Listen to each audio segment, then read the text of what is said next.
జరుగుతుంటే మొన్న వైఎస్ఆర్సీపీ పార్టీ ప్రతిపక్ష నాయకుడు అక్కడ కరుణాకర్ రెడ్డి గారు ఇంత అన్యాయం జరుగుతుంది ఈ ప్రాంతంలో, పవిత్రమైన ప్రాంతంలో, పవిత్రంగా భావించే గోవుకే రక్షణ లేదు, దాదాపు 150-160 గోవులు చనిపోయినాయి అని ప్రెస్ మీట్ పెడితే సమస్యని స్వాగతిస్తూ ఒక బాధ్యత కలిగిన పాలక పక్షం అయితే ఏం చేయాలి? అక్కడ సందర్శించి నిజమెంత, అబద్ధం ఎంత, అసలు నిజంగా చనిపోయినాయా, ఒకవేళ చనిపోతే ఎందుకు చనిపోతున్నాయి, మిగతా వాటినన్నా రక్షించేటట్టు మరోసారి ఇటువంటి ఘటన జరగకుండా చూడాల్సింది పోయి ఎదురుదాడి. చంద్రబాబు నాయుడు గారు, లోకేష్ గారేమో ఇదంతా ఫేక్ న్యూస్, మార్ఫింగ్, ఒక్కటి కూడా చనిపోలేదంటారు. అక్కడ తిరుపతి ఎమ్మెల్యేనేమో శ్రీనివాసులు గారేమో 40 చనిపోయినాయి అన్నాడు. ఈఓ గారు వచ్చి 30 అంటారు. చైర్మన్ గారు మరొక అడుగు ముందుకేసి ఖచ్చితంగా 20 అయితే చనిపోయినాయి, అయినా ఏముంది దీంట్లో, మీ ఇంట్లో చనిపోరా ఏంది అన్నాడు. వాస్తవమే, వయసు రీత్యా పెద్దవాళ్ళై అందరిళ్లలో ఎవరో ఒకరు చనిపోతుంటారు, బాధపడుతుంటాం. ఎవరి జీవితం శాశ్వతం కాదు. ఇంకో 30-40 సంవత్సరాలు ఆ చైర్మన్ గారు ఉండరు, ఇంకో 50 సంవత్సరాలు నేను ఉండను, ఎవ్వరూ శాశ్వతం కాదు. కానీ ఆయన అన్నట్టు ఒకే ఇంట్లో 2-3 నెలల్లో పెద్దవాళ్ళు చిన్నవాళ్ళు ఒక 5-6 చనిపోతే ఆందోళన చెందరా? మొత్తం వచ్చి ఆ ఇంట్లో కూర్చోరా? ఏం జరుగుతుంది ఆ ఇంట్లో? ఏమన్నా అంటరాని వ్యాధులు సోకాయా? దాన్ని ఎలా ఆపాలి? వేరే వాళ్ళ ఆపద పడకుండా చూడాలి, రక్షించాలా లేదా? మరి వాళ్ళు చేయాల్సిన బాధ్యత వాళ్ళకు ఉన్నిందా లేదా? చైర్మన్ కావచ్చు, ఈవో కావచ్చు, జేఈఓ కావచ్చు, ఇతర అధికారులు కావచ్చు, ఇలా గోశాలలో చనిపోతున్నాయి, ప్రతి నెల ఇదే జరుగుతుంది అన్నప్పుడు వెంటనే సందర్శించి నిపుణుల్ని తీసుకెళ్లి, వెటనరీ డాక్టర్లు బహుశా నాకు తెలిసి ఖచ్చితంగా తిరుపతి దేవస్థానం కూడా ఉంటుంది. ఏం చేస్తున్నారు వీళ్ళంతా? ఈ రోజున బాధ్యత కలిగిన ప్రతిపక్షం అంటే ఏంటి? ప్రజల సమస్యలు లేవనెత్తటమే మా ప్రథమ కర్తవ్యం. అదే చేశారు తిరుపతిలో కరుణాకర్ రెడ్డి గారు కానీ ఇతర వ్యక్తులు కానీ. ఆ సమస్య లేవనెత్తారు కాబట్టి మీరు అక్కడికి పోయి చెప్పండి, ఇది జరిగింది, ఇది జరగలేదు. ఆయన మీద ఎదురుదాడి. తెలుగుదేశం అధ్యక్షుడు, రాష్ట్ర అధ్యక్షుడు శ్రీనివాస్ గారు అయితే బహిరంగ ఛాలెంజ్, రండి చూసుకుందాం, నిరూపిద్దాం. అవసరమా బహిరంగ ఛాలెంజ్? దేవుడి సన్నిధిలో అపచారాలు జరుగుతుంటే,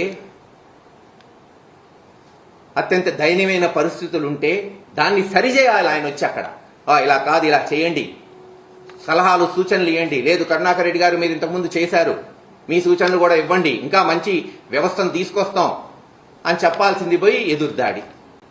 కొన్ని బహిరంగ ఛాలెంజ్కి రమ్మన్నారు. ఎలా వస్తాడు? పోలీసులేమో ఇంటి ముందు పెట్టి అరెస్ట్ చేస్తారు, హౌస్ అరెస్టు. చర్చ జరగాలి. ప్రజాస్వామ్యంలో అన్నిటికన్నా ముఖ్యమైనది చర్చే. చర్చ జరిగితేనే కదా సమస్యలు తెలిసేది. ఆ సమస్యలకి పరిష్కారం కూడా చర్చలో వచ్చింది.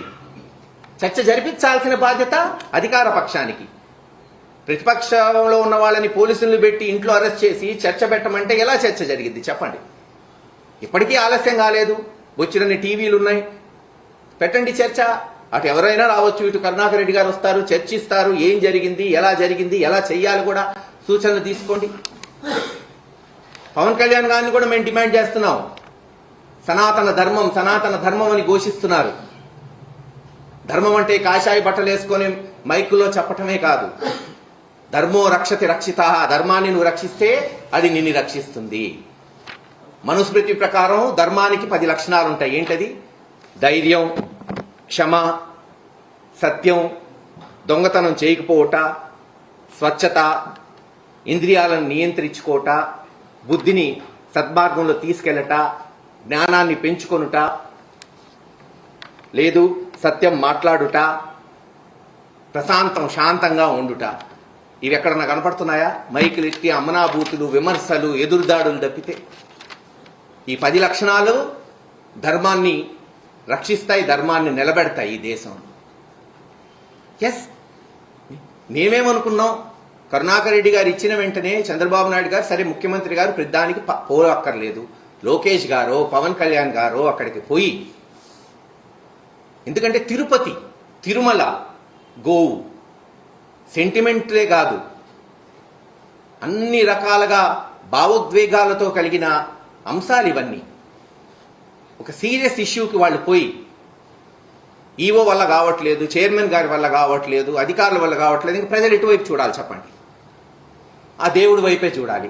మహాప్రభు, నువ్వు నిర్మించిన బిడ్డలం గోవుల్ని నువ్వే కాపాడుకో, ఇందాక చెప్పినట్టు ఆ దేవుడే అవతారం ఎత్తి రావాలేమో కాపాడాలంటే.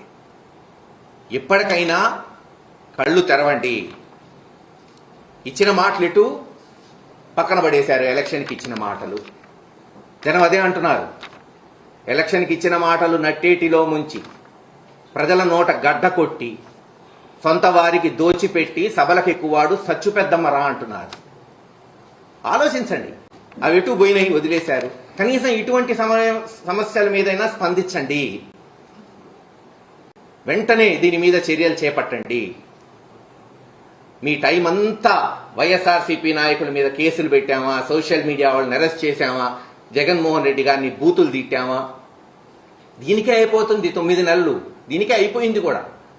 ఇంక వేరేది ఏమైనా జరుగుతుందా? అసెంబ్లీలో మాట్లాడితే ఏ నాయకుడు మాట్లాడినా 10 నిమిషాలు మాట్లాడితే 9 నిమిషాలు జగన్మోహన్ రెడ్డి గారి జపమే. జగన్ జగన్ జగన్ జగన్ జగన్ ఇది చేయలేదు, అది చేయలేదు, అది చేశాడు, ఇది చేశాడు, ఇదా అయిపోయింది. ఇంకా ఘట్టం మొన్న ఎలక్షన్తో. మీరు అధికారంలోకి వచ్చారు. ఇప్పుడు మీరేం చేస్తారు? మీరు ఎలా చేయబోతున్నారు?